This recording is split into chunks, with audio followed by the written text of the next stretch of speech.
নমস্কাৰ বন্ধু বান্ধৱীসকল, এয়া দেখিছে আমাৰ বেটা ইমান ধুনীয়াকৈ চকীখন টানি আনি ধুনীয়াকৈ বহিছে।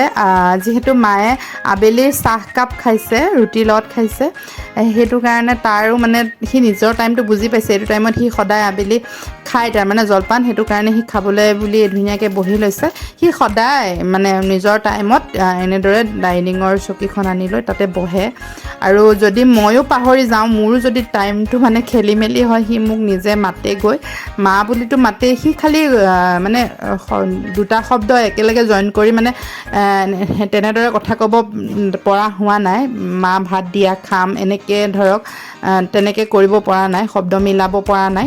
কিন্তু মা বুলিতো কয়েই ন, খাম বুলি কয় বা দিয়া বুলি কয়, তেনেদৰে এটা এটা শব্দ কয়। সেনেদৰে মই তাক এটা অভ্যাস দিবৰ বাবে চেষ্টা কৰিছোঁ। আজিৰ ভিডিঅ'টো সেইটো কাৰণে আপোনালোকলৈ বনালোঁ। আপোনালোকেও তেনেদৰে আপোনালোকৰ সন্তানটিক কৰিব, তেতিয়া যেনেদৰে আমাৰ বেটাই অভ্যাস এটা হ'ল, তেনেদৰে হ'ব বুলি মোৰ আশা থাকিলে। আজিৰ ভিডিঅ'টো আপোনালোকৰ ভাল লাগিলে চাগৈ। যদি ভাল লাগিলে এটা লাইক আৰু এটা কমেণ্ট কৰি দিব। আৰু আজিৰ ভিডিঅ'টো শেষলৈকে সম্পূৰ্ণকৈ চোৱাৰ বাবে আপোনালোক সকলোকে বহুত বহুত ধন্যবাদ। নমস্কাৰ।